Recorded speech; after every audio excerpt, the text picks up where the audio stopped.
A House is a House for Me by Mary Ann Hoberman, illustrated by Betty Fraser.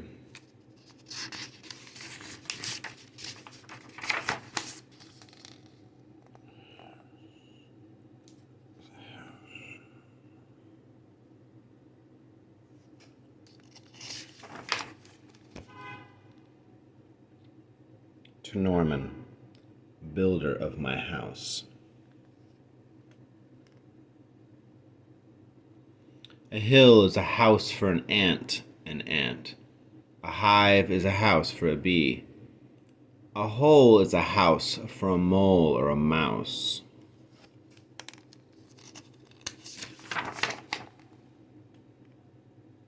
And a house is a house for me.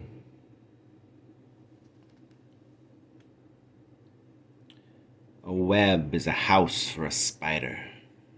A bird builds its nest in a tree. There is nothing so snug as a bug in a rug. And a house is a house for me.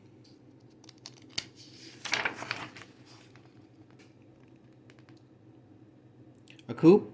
That's a house for a chicken. A sty? That's a house for a sow. A fold? That's where sheep all gathered to sleep. A barn? That's a house for a cow. It's also, of course, a house for a horse.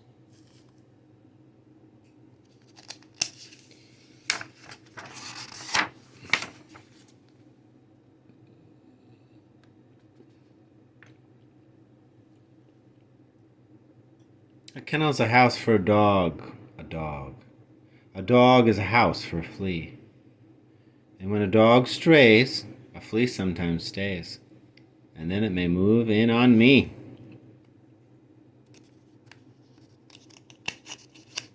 My dog has fleas. Houses for rabbits are hutches. A house for a mule is a shed.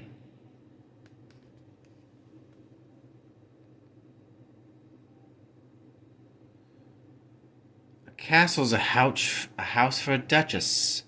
A bed bug beds down in a bed.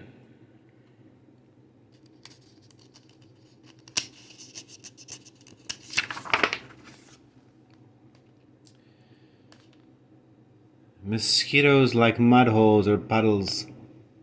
Whales need an ocean or sea. A fish or a snake may make do with a lake. But a house is a house for me.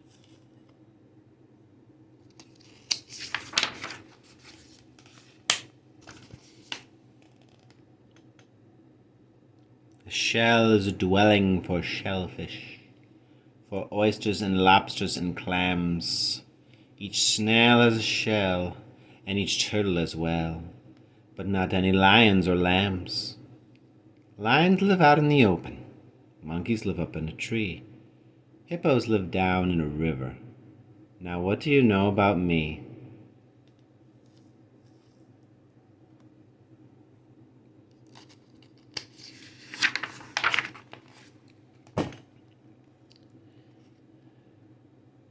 An igloo is a house for an Eskimo. A teepee is a house for a Cree. A pueblo is a house for a Hopi. And a wigwam may hold a Mohi.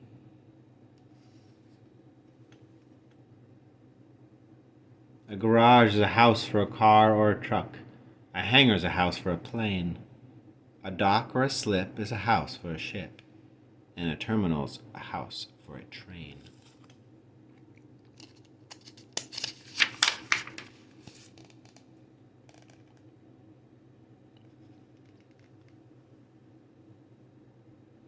A husk is a house for a corn ear. A pod is a place for a pea. A nutshell's a hut for a hickory nut. But what is a shelter for me?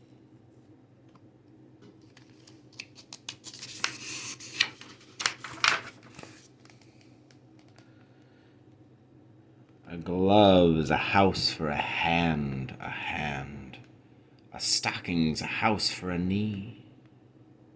A shoe or a boot is a house for a foot.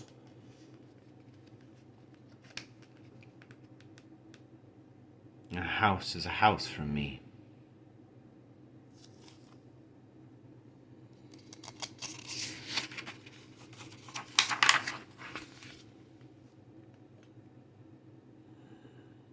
A box is a house for a tea bag. A teapot's a house for some tea.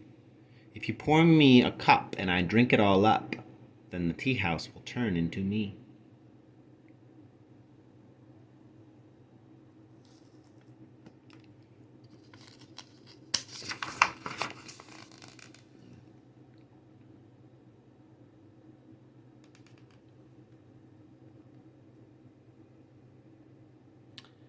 Cartons are houses for crackers. Castles are houses for kings. The more that I think about houses, the more things are houses for things.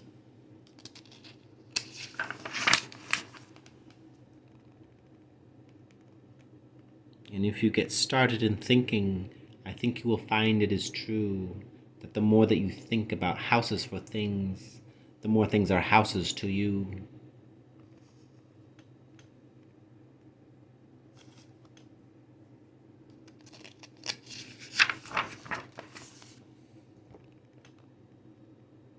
Barrels are houses for pickles, and bottles are houses for jam. A pot is a spot for potatoes. A sandwich is home for some ham.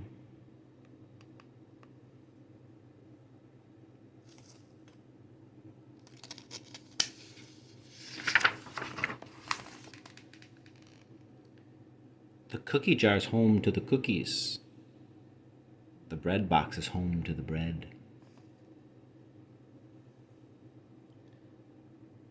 My coat is a house for my body.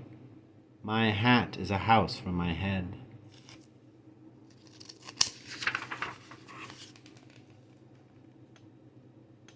Perhaps I have started far-fetching. Perhaps I'm stretching things some. A mirror is a house for reflections. A throat is a house for a hum. But once you get started in thinking, you think and you think and you think. How pockets are houses for pennies, and pens can be houses for ink.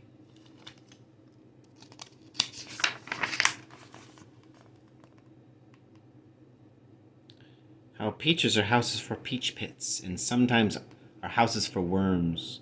How trash cans are houses for garbage, and garbage makes houses for germs.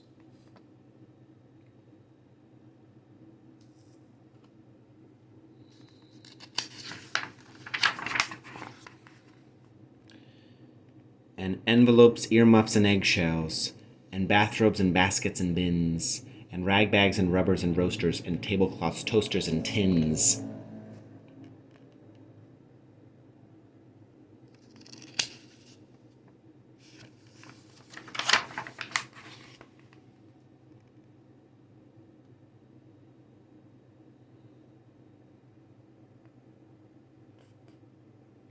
And once you get started in thinking this way, it seems that whatever you see is either a house or it lives in a house. And a house is a house for me.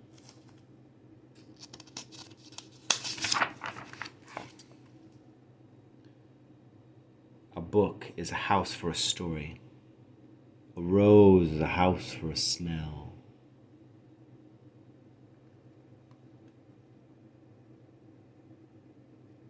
My head is a house for a secret I never will tell.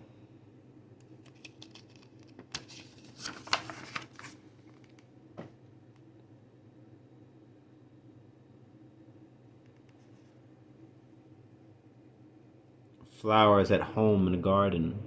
A donkey is at home in a stall.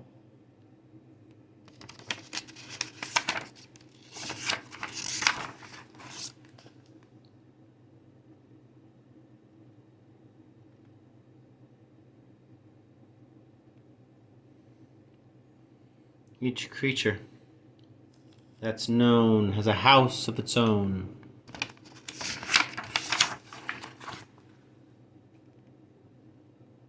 And the earth is a house for us all.